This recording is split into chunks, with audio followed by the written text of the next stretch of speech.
Tarso era una ciudad de contrastes, de griegos y judíos, de la filosofía del hombre y la ley de Dios. Un lugar donde los hombres se esforzaban por mantener sus buenas relaciones con Dios, ya fuera por el principio de guía de la razón o por el orgullo y la convicción de las buenas obras. Gobernando las dos cimas espirituales de judíos y griegos, se encontraba el Imperio Romano. Allí fue donde nací yo, Darío V, en el 8º año de la era cristiana. 2 años después nació un niño hebreo en la casa de un fabricante de telas. Más tarde se habría de llamar a sí mismo un hebreo de hebreos. Pero yo lo conocí simplemente como Saulo.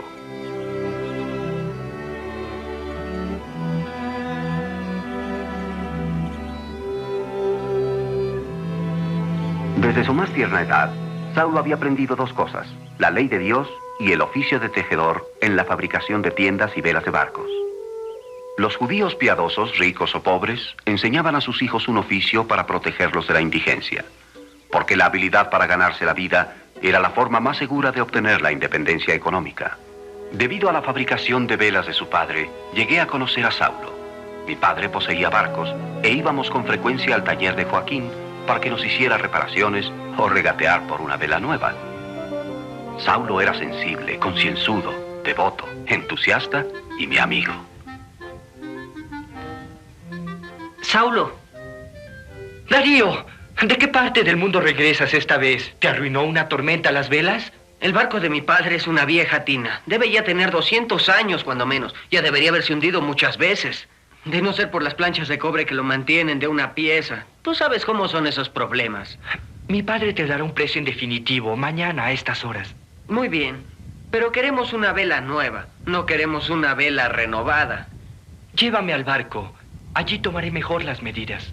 Ya tengo las medidas. ¿Tu padre las tomó? Sí. ¿Por qué? Ja, esa puede ser la causa de que la vieja tina esté por hundirse.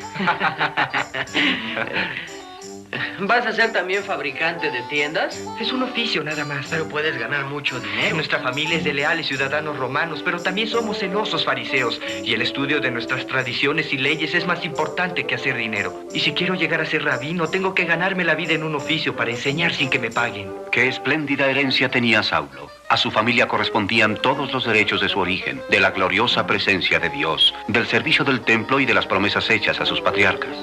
¿Tú quieres ser rabino? Lo que realmente quisiera es irme de Tarso a Jerusalén. ¿Por qué a Palestina? Para estudiar con el gran sabio Gamaliel. Pero no me malinterpretes, realmente extrañaré Tarso. Este es el único lugar en todo el Imperio Romano en donde pueden llevarse bien los judíos, los griegos y los orientales. ¡Ja! Hasta estoy hablando contigo y solo eres un griego. Tal vez aprendas algo. Mi padre dice que ustedes los judíos podrían aprender algunas cosas de nosotros, los griegos. Probablemente muy pocas, en todo caso.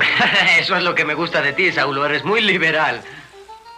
Pero la debilidad de Saulo como fariseo se encontraba en el hecho de que su religión no era la experiencia interior de la fe y el amor, ni la comunión espiritual con Dios, sino una ejecución minuciosa del ritual, buenas obras revestidas de legalismos. Ese día apenas pude creer hasta qué punto se había vuelto legalista. Y no estaba bromeando conmigo. Tomaba muy en serio este cumplimiento estricto de las reglas y la ley. Para un observador estricto de la ley ya me he contaminado, solo por haber caminado contigo. Oye, ¿pero qué estás diciendo? ¿Que contamino y huelo mal? No es demasiado notable. Te lo agradezco mucho. Espero que no lo tomes como cosa personal, Darío, pero aún la más leve contaminación debe ser lavada. Oye, ¿quieres decir que te vas a bañar solo porque caminaste un rato conmigo? No te sientas mal, lo mismo les ha pasado a todos mis amigos griegos, tú lo sabes. ¿De qué te ríes, Darío? ¿Por qué esperar a que llegues a casa para bañarte? Báñate de una vez. No te sientas mal, Saulo. Eso le pasa a todos mis amigos judíos, tú lo sabes. ¡Darío! Hasta de joven estaba obsesionado por su propio complejo de superioridad. Todavía me parece gracioso cuando recuerdo que él pensaba que yo lo contaminaba con mi presencia. Me estás lastimando, Saulo, y ya te volviste a contaminar más que antes. ¿Y ahora qué? ¡Adiós, Darío! Ya te alcanzaré. Verás, pequeño pagano. Pero entre las mediciones de Saulo y el tejido de su padre, se las arreglaban para hacer las mejores velas y tiendas de todo Tarso. Trabajando juntos, su fama se extendió más allá de los muros de su taller. La familia de Saulo creía en el Imperio Romano por el beneficio de sus puentes, caminos y acueductos. Y como Roma había traído la paz y el orden, veían a los gobernantes del imperio como instrumentos de la voluntad de Dios. Sus familiares eran sus súbditos fieles, no sus esclavos oprimidos. No sufrían a manos del imperio y en consecuencia lo veían muy favorablemente. Aún así, como judíos, sentían respeto por Roma, aunque no un amor patriótico. Y esa fue la posición política de su familia en los años venideros.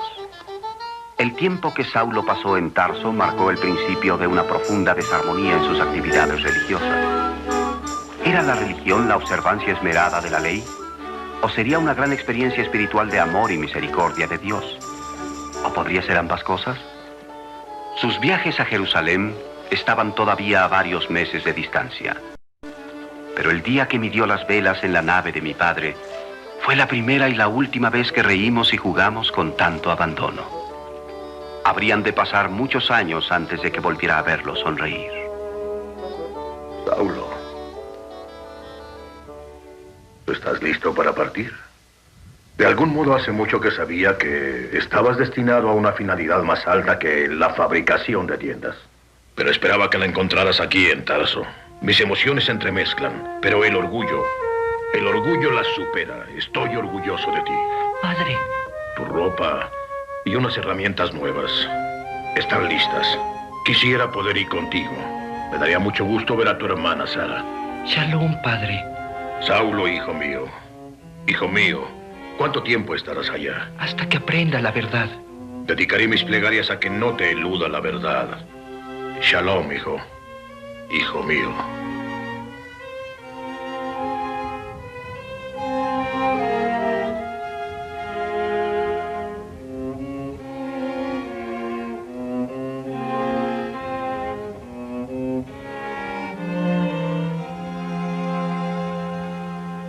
¿Qué es la verdad?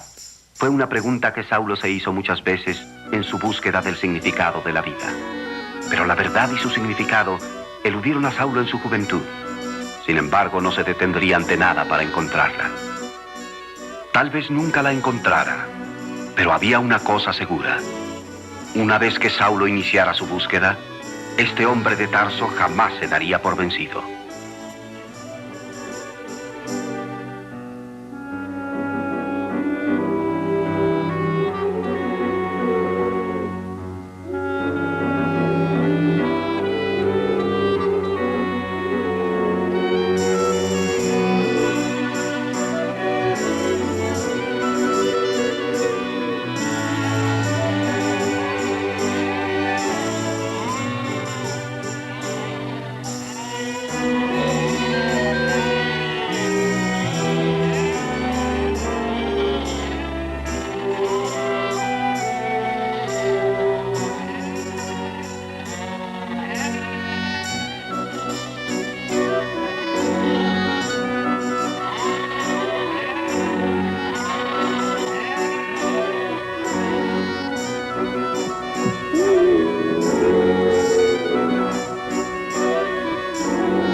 Hola, Sara. Qué gusto verlos.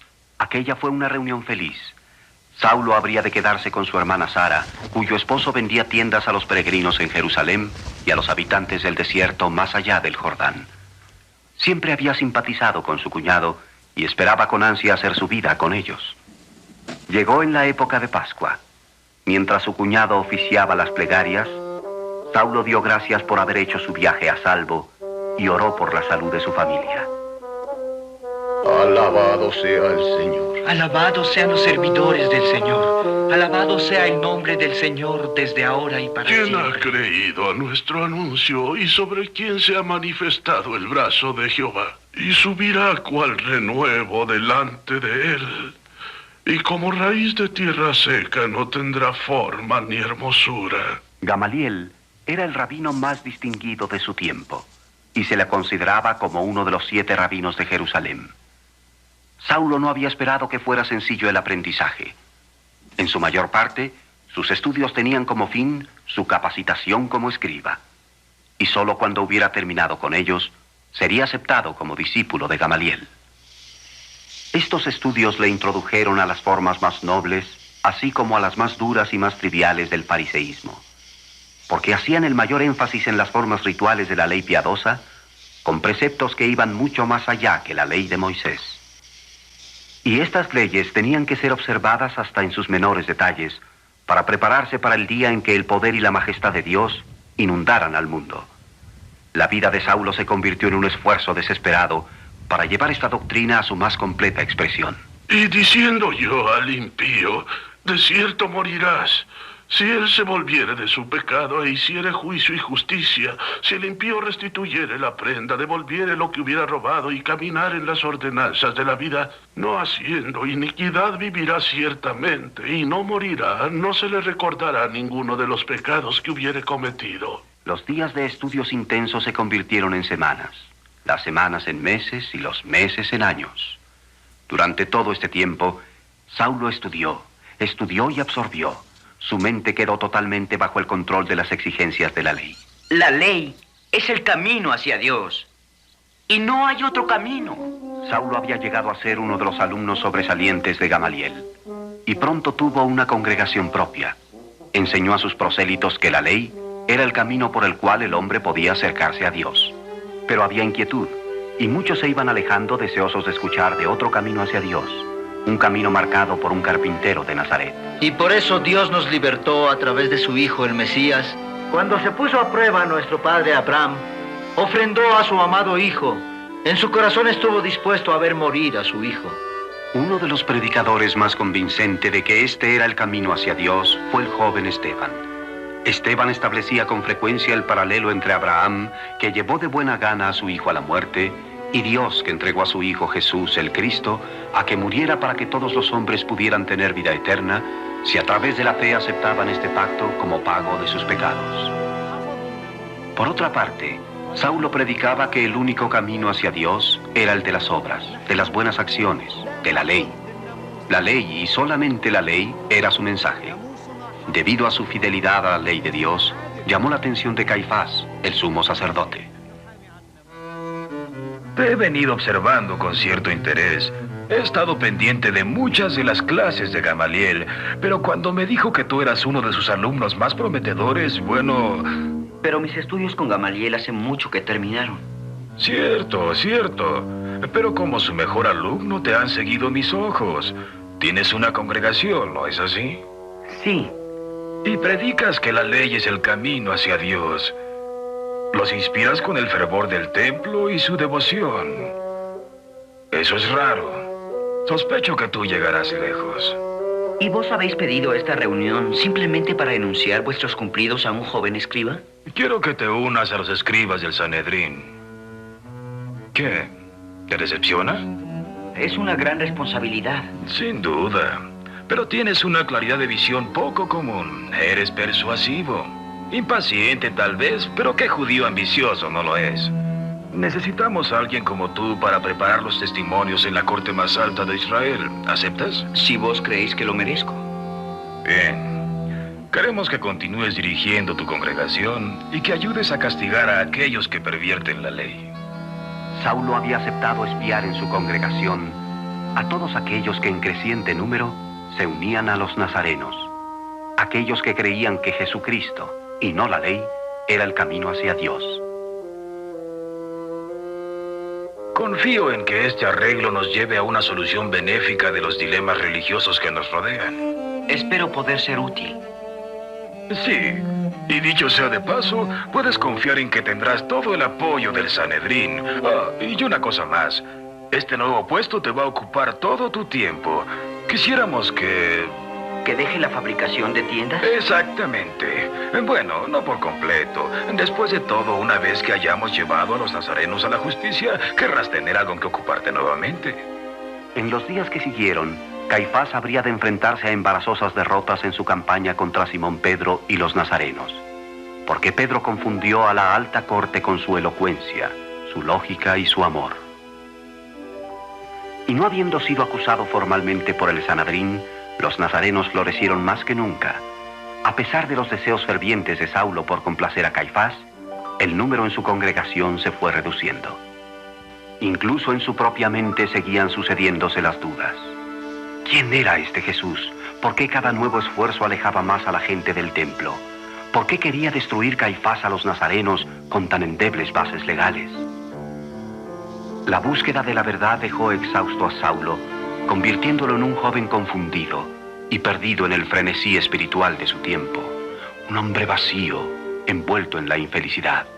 No has hablado en toda la tarde, hermano. ¿Qué te pasa?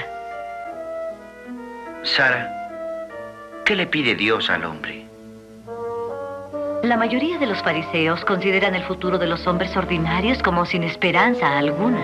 ¿Es eso lo que tú crees, Sara? ¿Qué más da una cosa u otra? Muchísimo. Nosotros somos el pueblo elegido de Dios. No tenemos más finalidad en la vida que cumplir su voluntad, que nos es revelada en la ley. ¿Qué ley? ¿La ley de Moisés? ¿La de los saduceos? ¿O la de los fariseos? ¿O será la de todos? Sara, la ley es la expresión completa de la voluntad de Dios. Ya basta, no quiero oír una palabra más de eso. Y entonces hay la posibilidad de que podamos ejecutarla tan completamente que Dios mismo no nos pueda pedir nada más a nosotros. ¿Y quién ha hecho tal cosa? ¿Tú? Estoy trabajando en ello. ¿Cómo? ¿Espiando para los fariseos? Dios exige la obediencia. Déjate de evasivas, Saulo. Está bien. Sí, yo espío para los fariseos, Sara. ¿Querrías saber por qué lo hago? Nuestra ley está siendo corrompida por los discípulos de Jesús. Y a ti te ha corrompido el orgullo. Sara, es que tú no entiendes. No me importa lo que hagas, ni cómo lo hagas, mi querido hermano. Tu obsesión por la ley te está llevando a la desesperación, con amargura y vanidad. Sara, ¿qué estás diciendo? Eres culpable de eso, de espiar a gente inocente, a personas que no creen lo mismo que tú. No escucharé una palabra más. 5 años viviendo en Jerusalén y ya es imposible vivir contigo. He vivido para Dios y la ley. ¿Para Dios? Pues entonces te puedes quedar con Dios. No puedes vivir con seres humanos, ni aún contigo mismo. No digas eso, Sara. Tus buenas obras han engañado tu inocencia y tu búsqueda de la verdad te ha llevado de un esfuerzo frenético a otro para ser perfecto. Me niego a seguir escuchando. No puedes ser perfecto. Y esa es la batalla interna dentro de tu atribulado corazón. La ley exige la perfección y tú no puedes lograrla. ¿Y tú estás celosa de mi devoción a Dios? La infelicidad, querido Saulo, es la única cosa de la que no puedo estar celosa.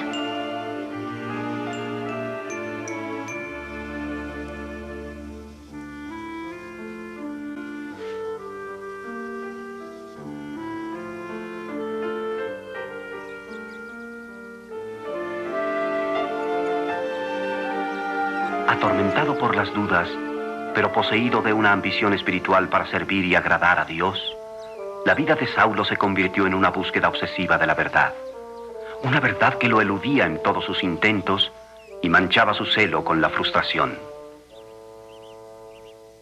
Señor, yo pretendo únicamente complacerte y buscar solo a los que te honran y tener... Saulo, acabo de saber que los sacerdotes han arrestado a otro nazareno.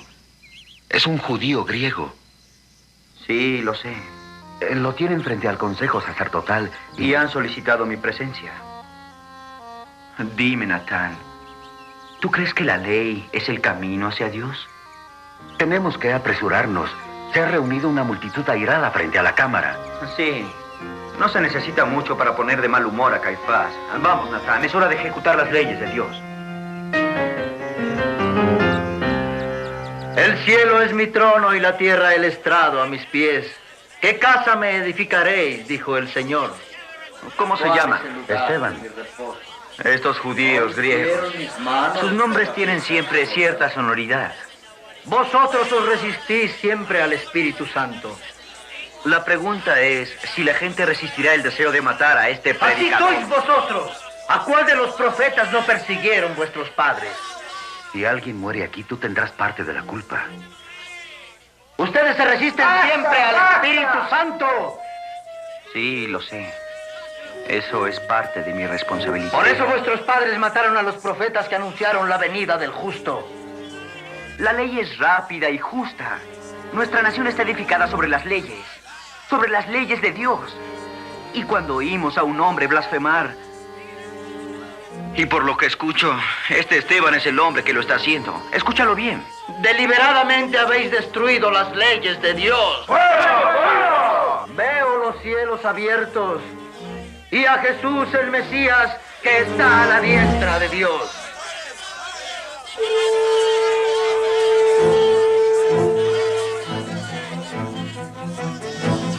Es un hombre muerto. Lo van a lapidar.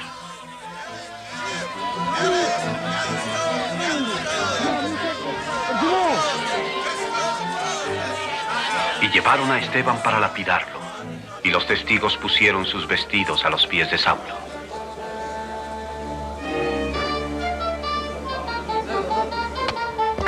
Señor Jesús, recibe mi espíritu. Señor, no los culpes de este pecado.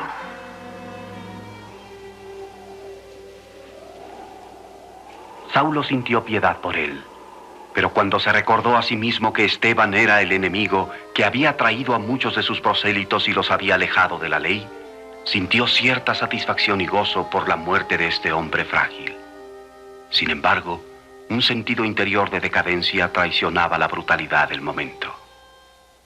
Señor, dime, ¿qué más deseas de mí? Saulo, ¿Sí? es hora de irnos.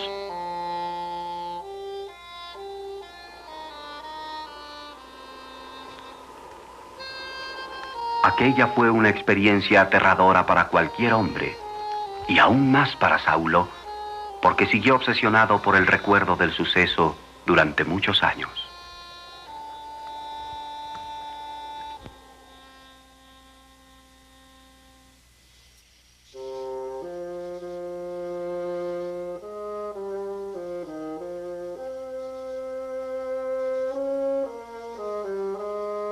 Sara me dijo que te encontraría aquí.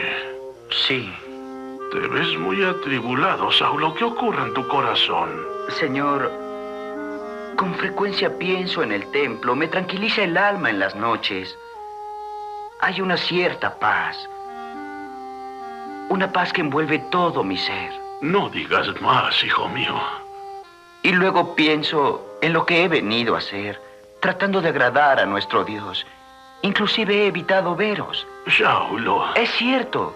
Desde que empecé a trabajar para Caifás, me he ido alejando más y más de vuestras enseñanzas. Hay muchas formas de interpretar la ley de Dios. Y Caifás ha convertido la interpretación en una acusación. Tal vez por eso Dios me ha puesto en el consejo, para ayudar a imponer el espíritu de la ley y no solo la letra de la ley, hijo mío. Ayer, el hombre que llevamos a lapidar no tenía miedo, pero yo sí. Nunca vi a un hombre enfrentarse así a la muerte, sin temor, sin ira. Y le pidió a Dios por nosotros. Le pidió al Señor que nos perdonara. Saulo, por eso yo me inclino por la clemencia, porque estas lapidaciones marcan el final de la razón. La clemencia es un lujo que se puede permitir el Sanedrín. ¿Por qué hemos de ser clementes? ¿Por qué? Porque así los jóvenes no tendrían que sufrir la culpa de juicios irracionales. Si los hombres como Esteban no son los del verdadero Dios, su obra perecerá. Pero si son de Dios, no podemos aniquilarlos. Me parece que ya he oído ese argumento. ¿Y no te ha conmovido? ¿Conmovido? No lo sé. Jeremías habló del tiempo en que la ley de Dios está aquí escrita en el corazón de los hombres y que les mostraría el camino a la comunión completa con Él. La diferencia real entre tú y Caifás, ¿sí?, es que él solo piensa en sí mismo, mientras tú solo piensas en Dios, es cierto. Y no sé si habrá alguna esperanza. Quisiera estar solo. Sí, hijo mío, por supuesto. Yo lo entiendo. Oh, cómo extraño Tarso. Recuérdalo. Las convicciones pueden resistir la culpa de un corazón quebrantado. Sé generoso con tus sentimientos. Cede a tu corazón, no solo a tu intelecto.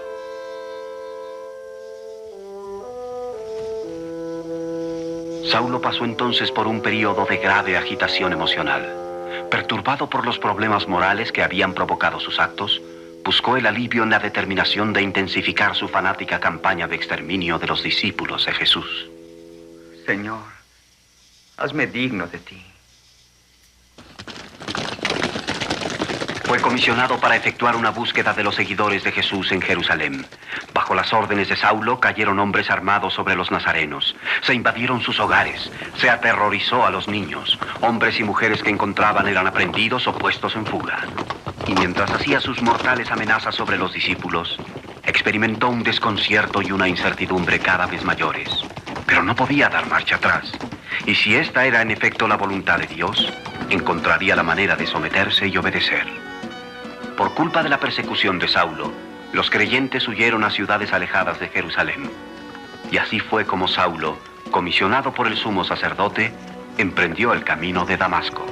La jornada era larga y tediosa, el calor casi intolerable. Saulo pasó días de sufrimiento, temiendo el momento en que tendría que esgrimir una vez más la espada de la crueldad y la intransigencia. Pero le perseguía la misma pregunta inquietante. ¿Sería esta persecución la voluntad de Dios? ¿Quién era este Jesús? ¿Por qué la ley y sus propias buenas obras lo traicionaban, sometiéndolo a una terrible experiencia tras otra? Era el mediodía. De pronto, Jesús se apareció a Saulo bajo una luz deslumbrante para librarlo de su dolor y su confusión.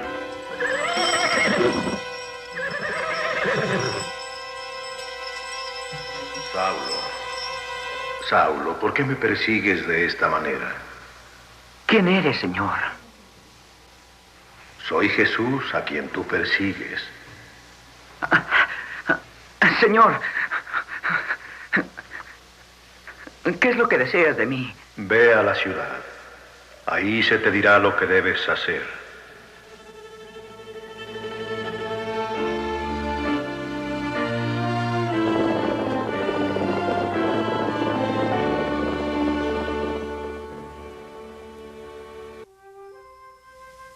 Deslumbrado como estaba, no podía estar tranquilo ni comer.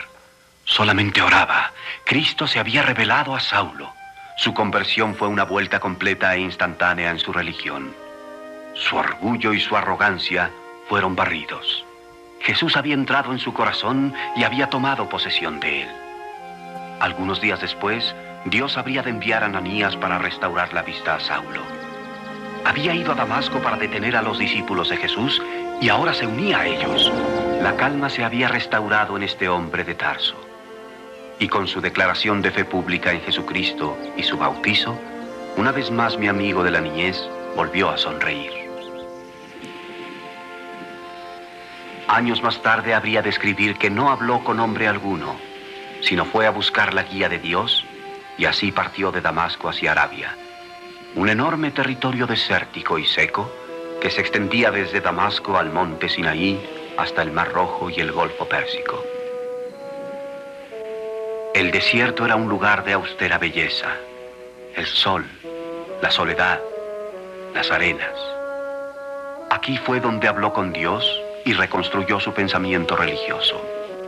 Todo lo habría de reexaminar: la ley, las escrituras, la tradición, el ceremonial, todo a la luz de Jesucristo.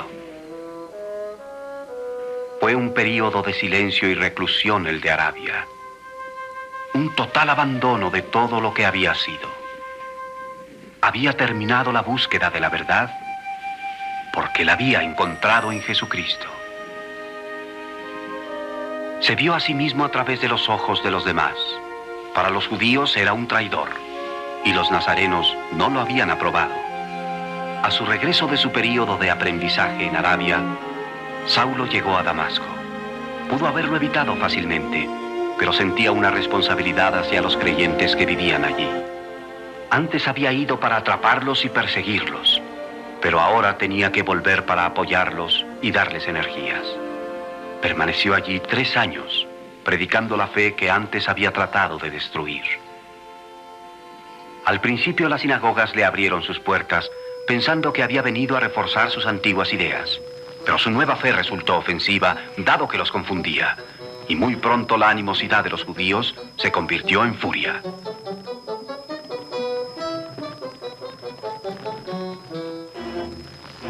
Saulo se fue a ocultar entre los creyentes de Damasco, quienes ahora eran sus devotos amigos.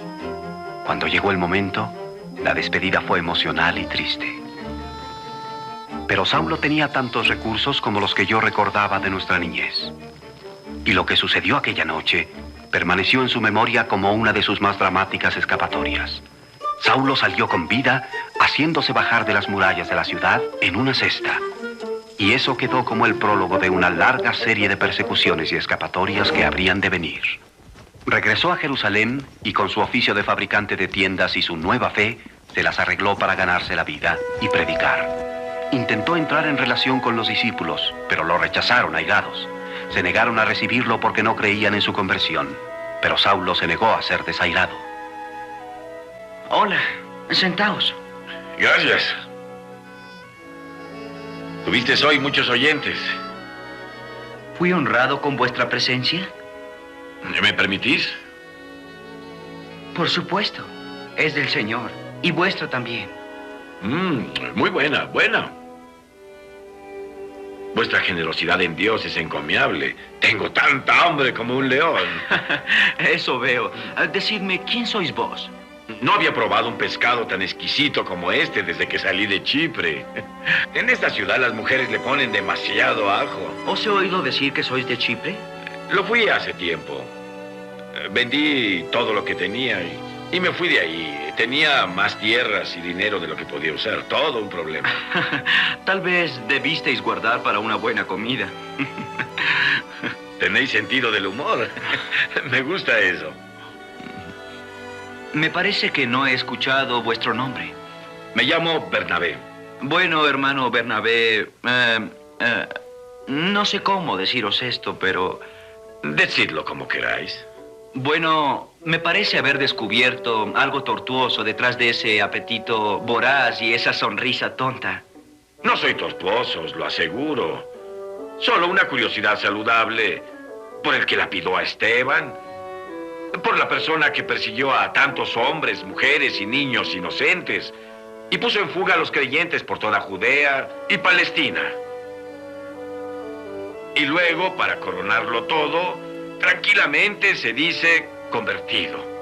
Así que veréis que para mí, querido Saulo, ante tales pruebas, no sois el que parecéis ser muy tortuoso. ¿No estáis de acuerdo? Sentimos desconfianza, Saulo. ¿Podrías culparnos? Llamadme Pablo, por favor. Decidme, ¿quién os envía? ¿Tenéis otro nombre? Saulo, Pablo, ¿qué diferencia hay? Persiste el hecho de que pecasteis miserablemente. Fui perdonado por Jesús. ¿En serio? Por favor, ¿quién os envía? Los discípulos. ¿Los discípulos? Alabado sea el Señor. Y aún los discípulos encuentran difícil perdonar y olvidar. Entonces tal vez sea tiempo de que empiece. Sí, Pablo. Pero no hay señales fáciles que reconocer en un hombre que ha vuelto a nacer. Y el hecho de que hayas caído del caballo no creo que sea la mejor de las señales. Por eso estoy aquí. Quiero oírlo todo desde el principio. Desde el instante en que Cristo habló contigo. Estoy ansioso por oírlo. Quiero saberlo todo. ¿Caminamos? Bernabé intervino con los discípulos para determinar la verdad de la conversión de Pablo, porque serían ellos quienes tendrían que reconocer la validez de la experiencia que había vivido. Esto era importante, porque al ir pasando el tiempo y desapareciendo los amigos de Jesús, no podía permitirse que las revelaciones personales se convirtieran de un poder vivo en un culto. Fue un momento de emoción y enriquecimiento espiritual para ambos hombres. Empezó a crecer un respeto mutuo y una amistad entre ellos al ir compartiendo sus experiencias con Cristo. Hasta muy entrada la noche, Bernabé escuchó a Pablo, juzgó sus palabras, oró con él y lo llevó ante Pedro. Pablo pasó 15 días con Pedro y juntos dejaron transcurrir las horas, los días, las semanas, repitiendo el misterio de Jesús. Eran dos hombres muy diferentes. Pedro vivía del corazón. Era un sencillo pescador con una contagiosa pasión por la vida. Por temperamento y espíritu, Pedro era el portavoz de los creyentes de Jerusalén, mientras que Pablo era un hombre cultivado, cuya vida estaba bajo el peso de la ley, la lógica y la razón. Para estos dos hombres, Jesús era el núcleo y el centro de la vida. Durante su estancia en Jerusalén, Pablo estudió las grandes doctrinas de la fe cristiana: el nacimiento virginal de Jesucristo, su vida sin pecado, su existencia divina, el sacrificio de su muerte y su resurrección corporal para traer la salvación por la fe en Él y solamente por la fe.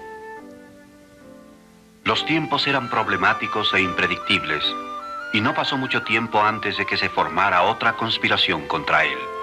Así que Pablo tuvo que marcharse. Se dirigió al norte, a lo largo de las costas del Mediterráneo. Habían pasado 10 largos años desde que yo le hubiera visto partir en busca de la verdad. Pero ahora Pablo, el hombre de Tarso, volvía a casa. Siendo niño, su hogar le había dado un tesoro de recuerdos y un oficio con el cual prosperar. Su padre le había enseñado a bastarse a sí mismo, a dar, no a mendigar. Y ahora, con sus padres muertos y su familia emigrada, tuvo que reunir las piezas sueltas para empezar de nuevo. Inició la tarea de revivir el establecimiento de la fabricación de tiendas de su padre. Pero no fue esa su única tarea. Se propuso también una empresa mayor, la de cambiar los corazones, las mentes y las vidas a través del poder dinámico de los evangelios de Jesucristo. En las reuniones sabatinas en la sinagoga, habló del Mesías prometido por los profetas y del conmovedor relato de la vida de Cristo.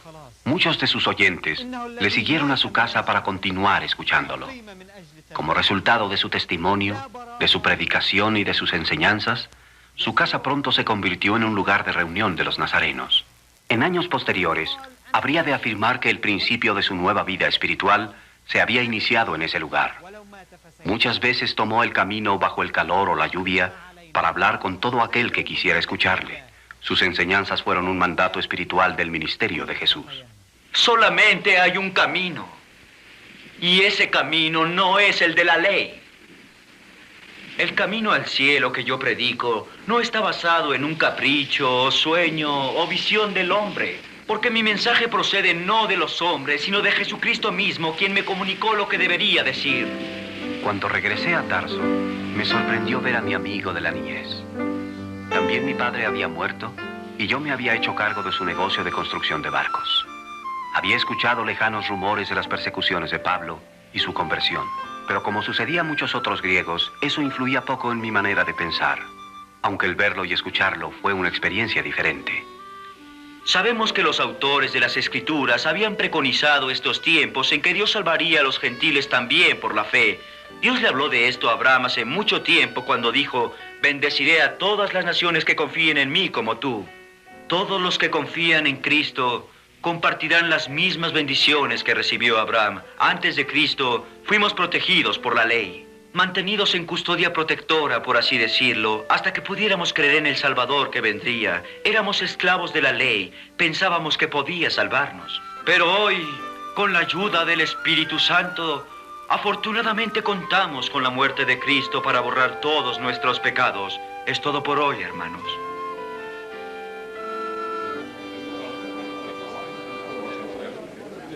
Y fue aquí, cerca de las playas donde habíamos jugado cuando niños, donde se cruzaron nuevamente nuestros caminos. Darío, hablaremos después. Darío, pequeño pagano, ¿cómo estás? Muy bien, pero creo que la mayoría de tus oyentes son paganos.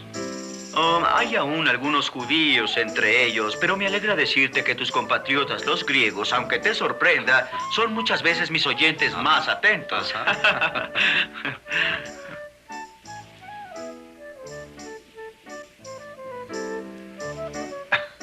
Pero Pablo, ¿qué estás diciendo? ¿Así que entonces ya no te contaminamos? Tienes buena memoria.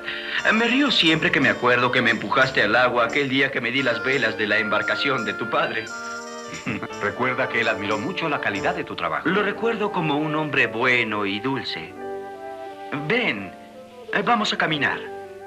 Indudablemente había cambiado. Me resultaba difícil creer hasta qué punto podía cambiar un hombre en tan pocos años. Habían desaparecido su vanidad y su arrogancia, y en su lugar existía un amor y un poder interior que me dejaron intrigado. Toda su vida, Pablo había sido un hombre de grandes dotes intelectuales. Antes de su conversión, poco había podido hacer como no fuera reprimir y asfixiar su capacidad latente. Pero ¿cómo podría usarla ahora, escondido como parecía estar en Tarso? Pablo, dime, ¿por qué has vuelto a Tarso? Tal vez porque aquí puedo aprender algo. ¿Aquí? Sí, Darío. Aún aquí, donde viví mi juventud. Esta ciudad ha sido un semillero para mí por muchos años. A veces el hombre debe regresar a su cuna. Puede ser un buen lugar para encontrar la dirección. Las soluciones no siempre vienen en la forma de visiones brillantes. El hombre debe probar todas las experiencias. Al escuchar las palabras de Pablo, no podía menos que admirar su sentido de tiempo y lugar. Estos años han sido un tiempo de plantar y cosechar, de dudas y seguridades, de quién y dónde, de qué soy yo, y dónde he estado, y a dónde voy. ¿Y qué soluciones has podido encontrar, Pablo? Bastantes. Haber nacido en el lugar donde se encuentran las grandes rutas comerciales del mundo. Un mercado popular donde los judíos y griegos viven en armonía. Tener la bendición de una inapreciable tradición de disciplina judía, además de la curiosidad griega. Y añade a eso, Darío, la ciudadanía romana. Y luego lo más grande de todo eso es el tener un Dios que posee mi destino en sus manos. En efecto, Darío, he encontrado muchas soluciones. Tengo la impresión de que nunca te he visto tan contento y feliz. Yo tampoco, Darío. Es emocionante. Hacia allá están los mares romanos y sus caminos que nos comunican con todos los hombres. Más allá de esos mares, Darío, hay hombres cuyo destino aparente es conocer la naturaleza de sus desesperanzas. Su única esperanza es conllevar esa desesperanza con fortaleza y dignidad.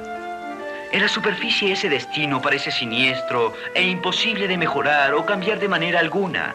Pero con Cristo, el hombre no es una víctima desamparada. Cristo le da un propósito a todos los hombres. Entonces, no entiendo por qué sigues aquí en Tarso. Vine a buscar las respuestas y a despedirme del pasado. Y además vine a buscar a Darío V. Y a ofrecer a mi leal amigo de la niñez la misma verdad que yo he encontrado libremente a través de la fe en el Mesías de Dios, su Hijo y nuestro Señor Jesucristo. Me gustaría mucho que me hablaras de él, de ese Jesucristo. Y Pablo estaba dispuesto a satisfacer mi inquietud y a hablarme de Cristo. El mensaje de Cristo había cambiado su vida y todos sus procesos mentales. Él estaba en el centro del cambio. La historia se lo exigía. Y la naturaleza misma de la verdad que mantenía lo lanzó al torrente cambiante de los tiempos. Me relató la vida de Abraham y me habló de los escritos de sus antepasados. Los llamaban las Sagradas Escrituras. Me habló de cómo fue sometida a prueba la fe de Abraham cuando llevó a su hijo a la tierra de Moriah y luego a un monte donde debía sacrificarlo. Pero Pablo, no comprendo por qué Dios quería que Abraham sacrificara a su único hijo. Dios estaba probando la fe de Abraham. Cuando ascendieron al monte de Moriah, le entró curiosidad a su hijo. Se volvió y le dijo: no lo comprendo. Hemos venido a hacer un sacrificio al Señor. Tenemos las piedras para el altar y la leña y el pedernal para encender el fuego. Pero ¿dónde está el cordero para el sacrificio? Y Abraham le dijo: Dios proveerá el cordero, hijo mío. Así que continuaron haciendo el altar y pusieron la leña para la hoguera. Luego Abraham ató a su hijo y lo tendió en el altar sobre la leña. Luego Abraham levantó el cuchillo para hundirlo en el cuerpo de su hijo. Y en ese momento el ángel del Señor le gritó, ¡Abraham! ¡Abraham! Y Abraham contestó, aquí estoy. Y el ángel le dijo que dejara el cuchillo y no lastimara a su hijo. Y entonces supo que Dios tenía primacía en sus prioridades. No lo había detenido ni siquiera su amado hijo. Entonces Abraham alzó la vista y vio un cordero con los cuernos atorados en los matorrales. Dios le había proporcionado el sustituto. Y Abraham tomó el cordero y lo sacrificó en lugar de su hijo. Así que Dios sí proveyó el sacrificio. Sí. Tu historia es profunda, sin duda. Pero ¿por qué me la has contado? Porque todos somos pecadores y Dios es un Dios justo. Y demanda un sacrificio para borrar todos nuestros pecados. Sí, pero... Pablo, yo soy constructor de barcos.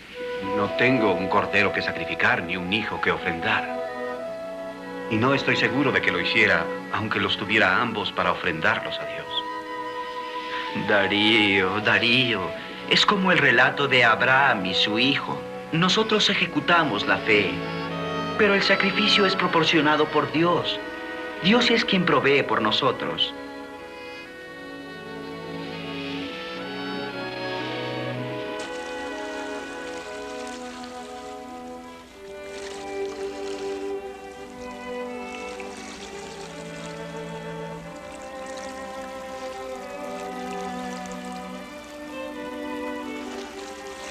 Pero no comprendo por qué un cordero, un simple cordero, es tan importante para Dios.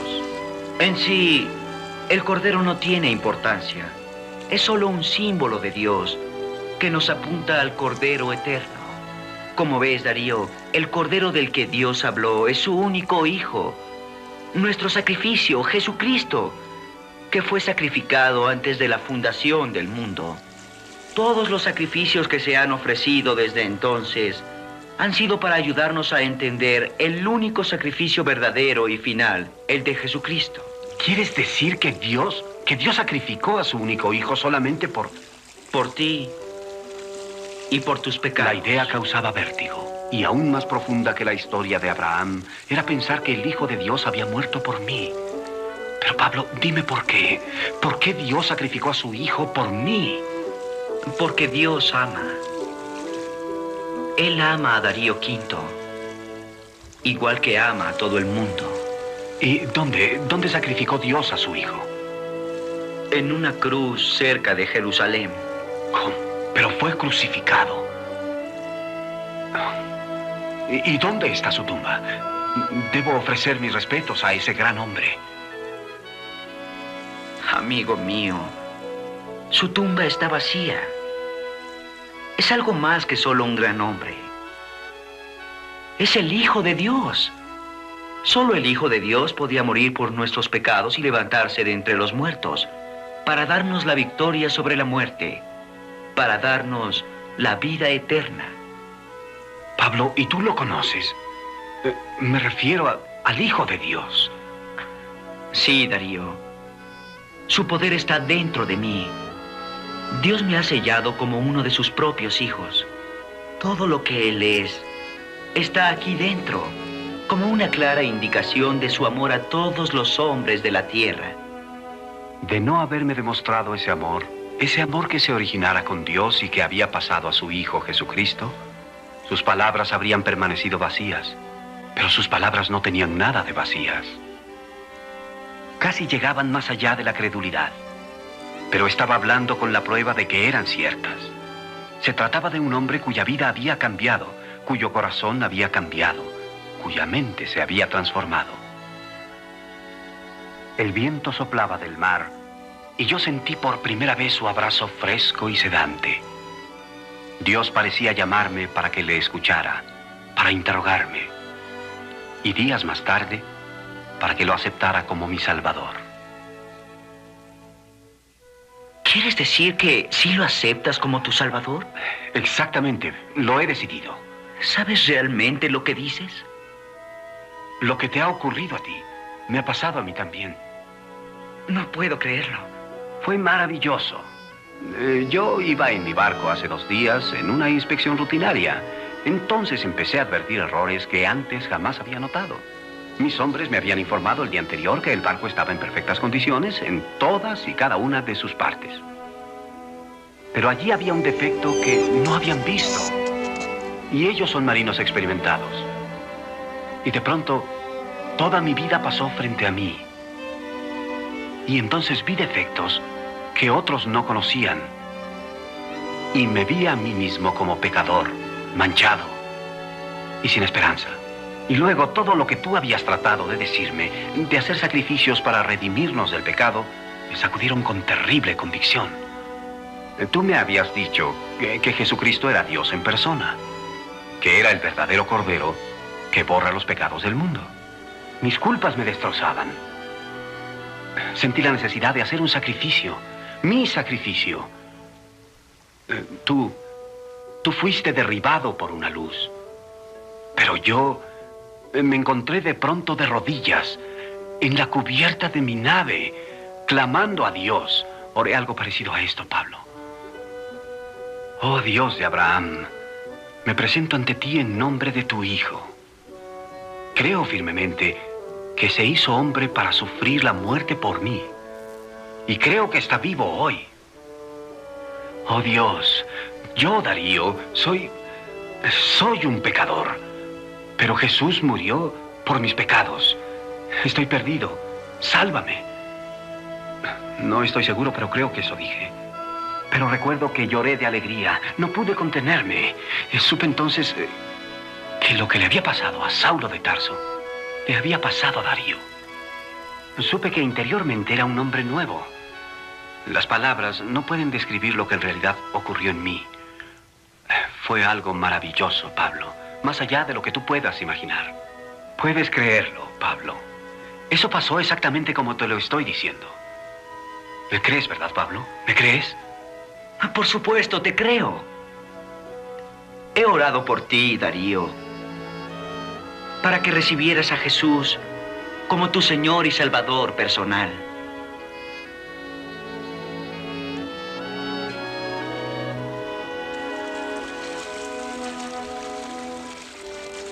Pablo pasó casi 10 años en Tarso, haciendo tiendas y convirtiendo a la fe cristiana a muchas personas de todas las razas y naciones.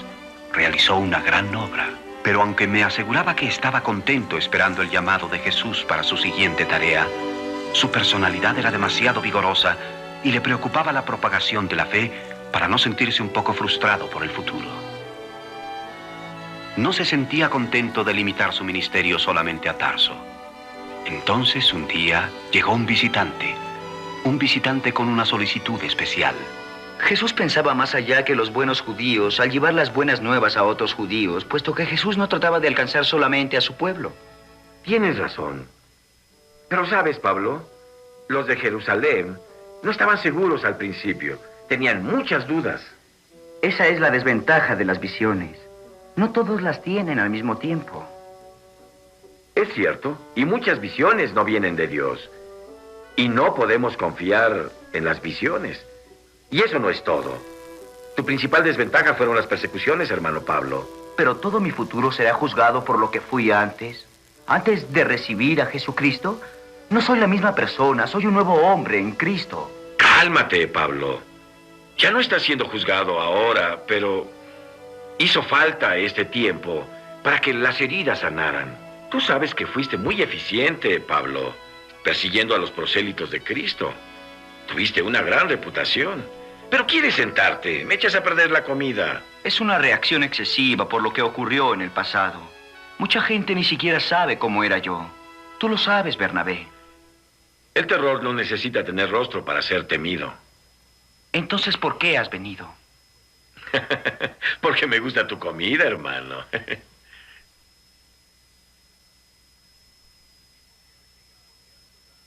Y porque ha llegado tu hora. ¿Ha llegado mi hora? ¿Mi hora para qué? Para que vayas a Antioquía. ¿A Antioquía? Así es.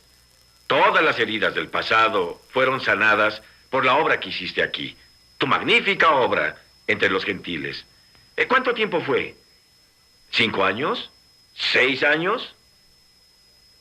Sigue contando. Te estás acercando. ¿Sabes cuántas tiendas puede hacer un hombre en todos esos años? ¿Tienes una idea? ¿Quién cuenta tiendas, hermano Pablo? Me han dicho que todos los conversos no pueden ser contados y que los has organizado con buen éxito. Pero, ¿por qué habría de ir a Antioquía? ¿Por qué Antioquía? Es el evento más grande por hacer desde que se cruzó el Mar Rojo. Es difícil de describir. Están congregando a tantos gentiles creyentes. Son tantos que se están yendo de la ciudad hacia el campo. Ya no podemos ni contarlos, hermano Pablo. Antioquía te necesita. Tu experiencia y tu habilidad incansable. ¿Qué me dices? Debo saber quién te envía. ¿Acaso fue Jesús? Estás en lo cierto, hermano. Claro que fue él. Estamos comprometidos, Pablo, a un solo curso de acción, a predicar el Evangelio de Jesucristo a todos los hombres, sin importarnos su procedencia, color o raza. Sí, hermano Bernabé. Con Cristo, ningún hombre debe quedar fuera. En toda la historia de la humanidad, sería difícil encontrar a otro hombre con tal don para hacer amigos como Pablo. Sus amigos llenarían un día los caminos del imperio, y así terminaron los días más oscuros de la vida de Pablo. Años de reflexión, de ajuste y de preparación, de aprender cómo aproximarse a todos los hombres con el Evangelio en la mano. A bordo de su modesta embarcación, rumbo al sur, lo vi alejarse de Tarso por última vez. No volverían a cruzarse nuestros pasos en muchos años. En Antioquía le esperaban grandes experiencias. Él y Bernabé trabajaron allí por un año, predicando y enseñando. Ahí fue donde la población creciente de creyentes empezó a ser llamada cristianos, una forma de una palabra latina que significaba seguidores de Cristo. Pero tenía poco significado para los hombres de Jesús, que preferían ser llamados hermanos, buscadores del camino, creyentes, siervos y esclavos de Cristo. En su primer año en Antioquía, Pablo supo que el poder se encontraba en la organización de los creyentes, que cada individuo era indispensable, de tal manera que si un miembro sufre, todos los miembros a una se duelen, y si un miembro es honrado, todos los miembros a una se gozan.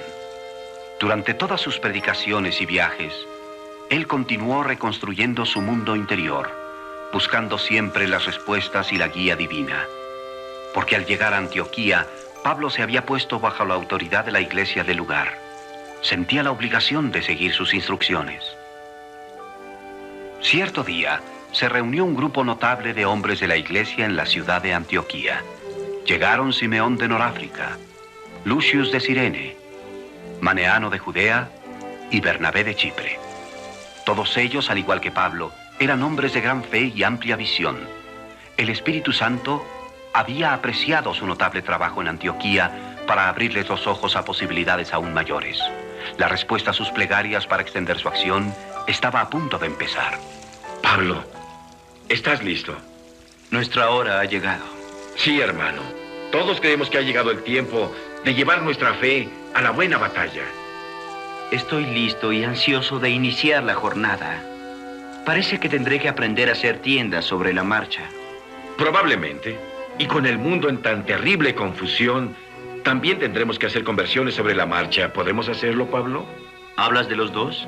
Claro que sí, me refiero a los dos, hermano. Hemos sido comisionados por la iglesia. Vamos a salir ahora los dos, Pablo, hacia todo el mundo. Todos estaban entusiasmados. Simeón relató cómo el Señor le había abierto los ojos. El futuro de la iglesia estaba en otras partes, en cualquier lugar o momento en que Pablo o Bernabé encontraran oyentes. Pablo dijo a sus amigos que se sentía satisfecho de que Jesús hubiera considerado oportuno confirmar sus visiones a través de su bondadoso amigo Bernabé. Este tenía razón, su amor ya no podía seguir inactivo. Era tiempo de que la iglesia de Antioquía, a través de Bernabé y Pablo, invadiera las tierras vecinas con el amor de Cristo. Debido a su crecimiento y visión, la iglesia de Antioquía se convirtió en la primera iglesia misionera. Con un profundo sentido de la dirección de Dios, Pablo y Bernabé fueron comisionados a aventurarse en el mundo como misioneros. Todo lo que había pasado a Pablo en esos últimos 15 años, y todo lo que estaba pasando en el mundo, y sobre todo el Espíritu de Cristo que ocupaba su corazón, lo lanzaron a las páginas del tiempo y de la historia. Todavía siguió siendo mi amigo, siempre leal y persuasivo, emprendedor exigente, curioso, alerta, inquieto quieto y vivaz, pronto a la compasión, aunque susceptible a la ira. Odiaba la injusticia y no le sorprendía nada de lo que hacía el mundo. Aún así, impasible, sobrecogido por la enormidad de la resistencia del mundo a la compasión y el gozo de Cristo. Era un hombre capaz de encontrar nuevamente la fuerza, aún en la fatiga y la desesperación. Qué feliz me sentía yo de haber conocido al Cristo que este hombre de Tarso me había señalado. Porque de tal manera amó Dios al mundo, que ha dado a su Hijo unigénito, para que todo aquel que en él cree no se pierda, mas tenga vida eterna.